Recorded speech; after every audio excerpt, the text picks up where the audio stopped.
learn a little more on CC abilities, how not to break CC abilities with your own attacks or with your companion, and companion choice here. This is my assassin. He's a tank, the darkness spec on the assassin. I choose my companions to complement my character. Some people, generally loudmouth, snot-nosed little blowhards who think they're uber gamers and get off on insulting people, will say if you don't run DPS character, DPS companion, you're a bad, to use the cool guy internet slang. Yeah, it's a lot of crap. If you want to do it, do it. It's very binary. It's just a matter of its death race. It's can you kill all the enemies before they kill you and your companion. It's viable and it works, and I've done it. I don't enjoy it. It does not take advantage of the Trinity system in the game of tank, healer, DPS. I'm playing a Trinity game. I want to exploit that. I want to use that. I actually enjoy that. I don't really like games that lack that, I found.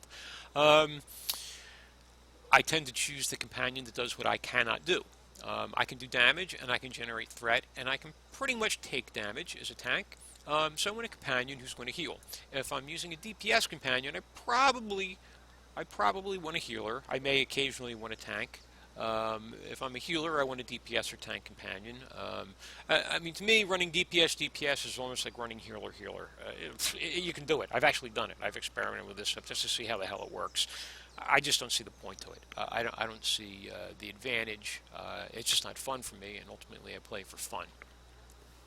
So I am going to wait for a respawn here. Let me go in stealth. Now I've got guard on my companion here, so that reduces his threat. In PvP, it would also reduce the damage that person takes. It redirects it to you, I believe. It redirects a little bit of damage in PvE, but mostly it's that it reduces their threat. I want to do everything I can to hold threat in this situation, and keep my companion free to just heal me, and he'll do some damage too.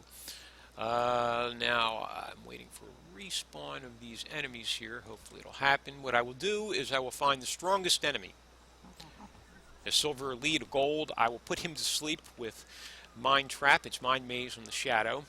It will not put me in combat. It is a Mesmerize. And then I will attack the weaker enemies and kill them first. Although they have low health, they do not necessarily have very low damage. So if you insist upon tunnel visioning, like a tunnel vision approach, and focus purely on the strongest guy, the weaker ones are free to take away your health, completely without interference. Very bad. It's really not a good idea. It's just kind of sloppy to me. So generally my approach, there are some rare exceptions, but generally my approach is that I will CC the strongest enemy, take out the weak, and then I will take out the strongest one. And it makes things much, much simpler and easier. Let's see, these guys have been laying there, they haven't de-rezzed. Here's another player who's just logging in. Up, there they are. Okay, I want to sleep him. Sneak around. I'm going to pull this guy.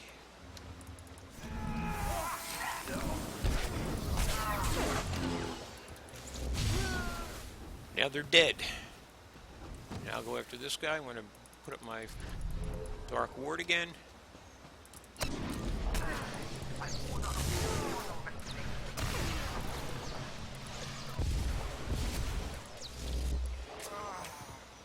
Alright, now I did that rather fast there. I'll try to explain what I did. I slept him, I crept over to these two guys that were here. I used my force pull to take that third weak enemy that was standing right by the strong. I pulled him over here. I used Wither. This is an AoE ability. It's slow time on the Shadow. It does not break CC, so I had no risk. If it did by some chance reach the elite who I had put to sleep, who I mezzed, it wouldn't wake him up. So I used that, and this is a very close range AoE Lacerate. And I burned them down. I had one left, and I used a single target attack on him. Then I went and took care of the silver. Now my companion doesn't have any AoE attacks, so I didn't have to worry about turning them off. But I made the fight much simpler. It really would have been a lot sloppier. Let's say I just ran over and started attacking them. Well, yeah, I know I could have done it. Sure. this isn't a flashpoint or an operation, but I can't see playing sloppy. So my whole approach was this: I took the strongest guy, the one that's going to take the longest to kill, and I put him to sleep. I went over, I got out of range of him so I could use my own AoE abilities without affecting him, and I also made sure to use an ability which in any case would not break CC. That's a quite rare ability. I pulled that third that third little, low health guy over into the group so they were all together. I didn't have to go chasing him down. I didn't kill these two and allow that third one to stand there and just shoot at me, which I could have done. I wouldn't have died. But why do it if you can be smarter about it? So I pulled him over, burned him down. Then I went after the strong. I interrupted all of his abilities. I used stuns and interrupts on him. They were another form of CC. Spike, or spinning kick, on the shadow. That will stun an enemy for 2 seconds. Jolt I used, which stopped him from using another attack. And they are also forms of CC, although they don't have a duration to them. They're not like the Mez of Mind Maze or Mind Trap, for instance. They're very short duration, but they are control abilities. They prevent an enemy from using an ability or stop him in the course of using it. Another thing I should mention with this, just in passing in case you have any interest in playing a shadow tank or an assassin tank, is that it is a very active mitigation class. It's unique in that it is a light armor class. Tanks are normally associated with having heavy armor and being able to absorb a lot of damage. This is a light armor class. You don't get less armor than the assassin or the shadow. So your damage mitigation comes from buffs that you get as you level.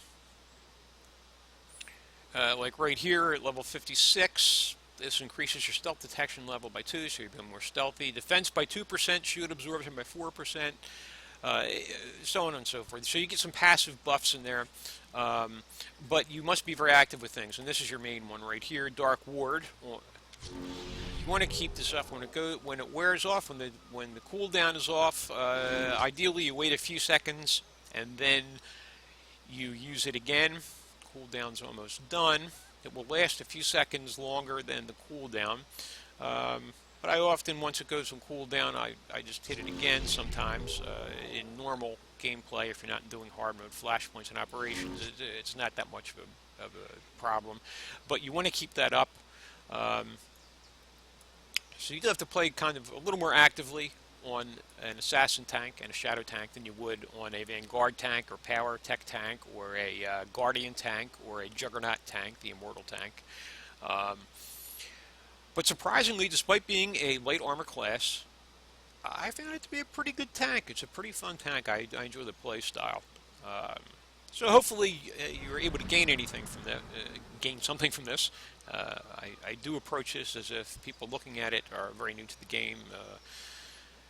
If you know any of this stuff, I don't mean it to be insulting. I'm trying to approach this as if it's someone who's really just playing for the first time and is completely unfamiliar with the concepts of CC and how to use a companion and what area of effect attacks are, AoE, all those sort of things.